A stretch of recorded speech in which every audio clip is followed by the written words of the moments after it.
Welcome guys to another video from me, Heston, doing a rather abstract video concept, trying to pair my love of history with fitness and understanding how we can contextualize military tactics into fitness and to gym-related content. So, without further ado, here is what I've pre-planned to talk about today. We are going to be talking about, this is my pointer by the way, it's a Roman Puggio, which is very fitting for the context of this video.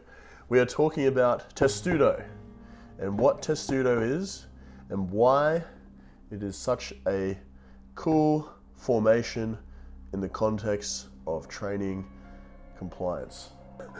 Anyway, autism aside for a second, seriously though guys, if there's one thing that I've learned about training, it's about trying to find something that you are passionate about, that you can utilize or leverage into making something else in your life work, if that makes sense. So for me, my love of history, my love of being a nerd, of being just a history fan in general, managed to leverage that. And now this video has gone from what would rather be a boring explanation about hypertrophy and the importance of staying compliant on a training plan, and I've made it fun and interesting for me and anyone else out there who's like me. So it's very niche, it's very specific to me, and hopefully one of you guys out there also finds this content, as autistic as it is, very useful and helpful for you to contextualize and get in your head why we do what we do here at the Spartan program. So let's get into it. All right, so I'm gonna give you a bit of a history lesson first of all. So we spoke about this before in a previous video, Spartan phalanx, why that was important. We have a pretty firm grasp of why it was created, what it was designed to do, etc. Two phalanx lines met in the middle, fought each other out until one side gave in. A very basic tactic. It's a very advanced tactic, I suppose, for the time period. But then we move into more complex tactics later on in Roman times, a couple hundred years later. However, let's go over a quick recap. So we've graduated. We were originally talking about the phalanx. It's the core ethos behind the Spartan program, and it's the foundation of all future tactics. Now, the Spartan program was built on the premise of developing a community of like-minded warriors that could stand side by side in the face of adversity, achieve their dream physique, achieve their goals, and help lift each other up in battle, shield to shield, side by side, battling it out together. That's the phalanx, the Spartan phalanx, and that's the whole premise of the Spartan program. Now, in the context of history, the phalanx, developed by the Greeks, was a very powerful tool. It was a very static formation that couldn't really maneuver around the battlefield, but it was effective. It was really good against versing opponents like the Persians, who were typically, or barbarians, who were typically loosely formed, not very disciplined, and didn't really follow any strategies or tactics on the battlefield. It was very effective working in formation with your fellow man. Now, moving on to that, the Macedonians evolved it, and they developed what would become the period of the Hellenistic kingdoms, which eventually sort of took over the Western world at that time. But the cornerstone, or rather the backbone of the Macedonian military, was the Sarissa phalanx, which is an evolution of the phalanx, basically longer spears, two-handed. It's basically not really a spear war formation, it's more of a pike war formation, technically, because they use two hands instead of one.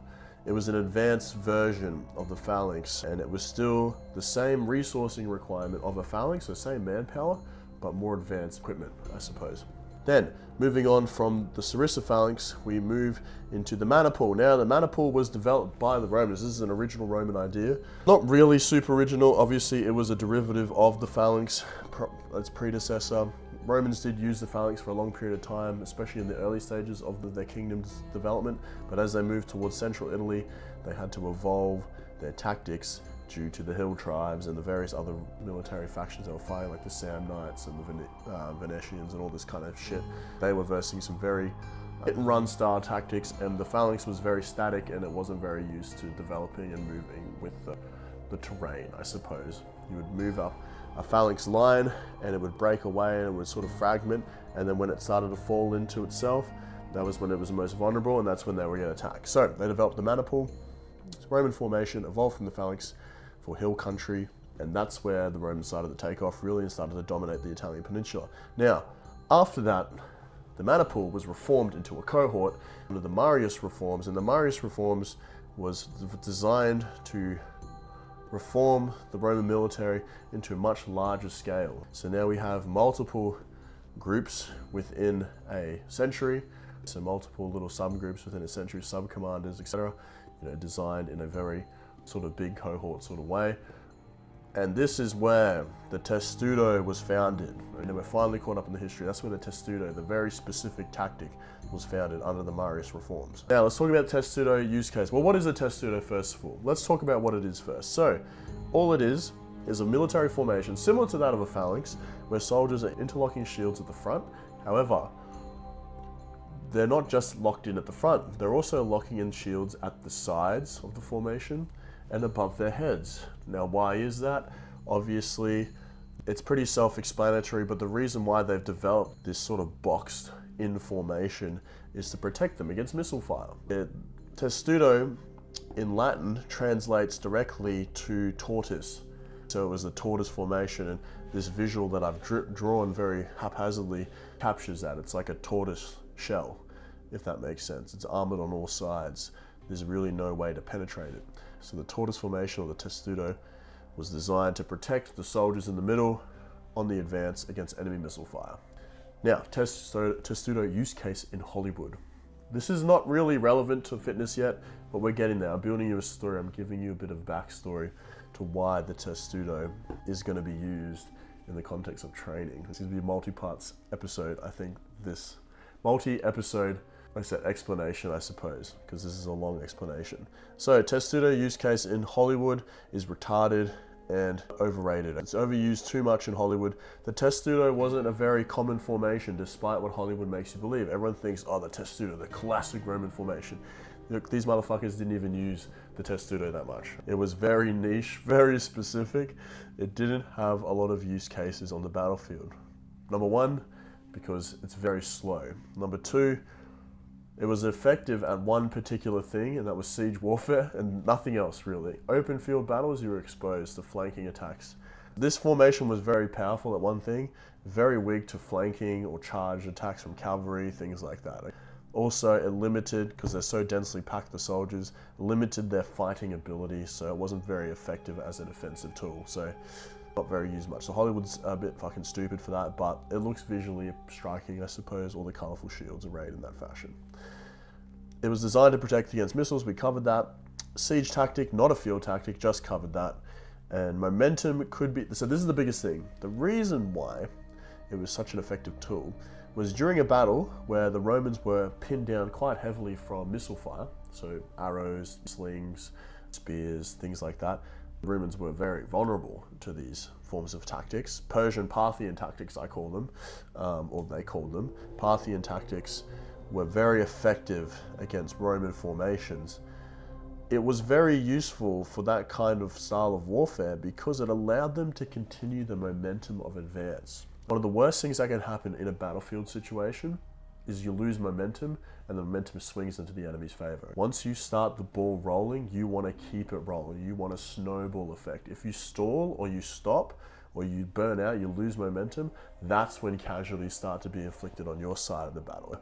That's a common theme amongst all battles across all of human history, not just Roman times. Just keep that in mind. It allowed the soldiers to continue to push forward into enemy combat, without stopping. So taking control of a fort, scaling a wall, things like that. Very good for that. Now, we've covered the historical context of it, how it was used, why it was used, and what it was used for. Let's move into the gym component, or rather the hypertrophy component, and why it's relevant to fitness today, and why I'm using it as an example in my historical context gym rants. So, the testudo, like we explained before, it is a fully defensible tactic designed to prevent enemy missile fire. Now, in the context of gym, we can see, or we can sort of correlate the shield array, or the testudo, as having the following things that it represents. The shields in the formation represent 1, program compliance. When we're developing a training plan, we want to make sure that we're staying compliant. And the shield protects us from external factors affecting our compliance, so following the program. Number 2 is sleep.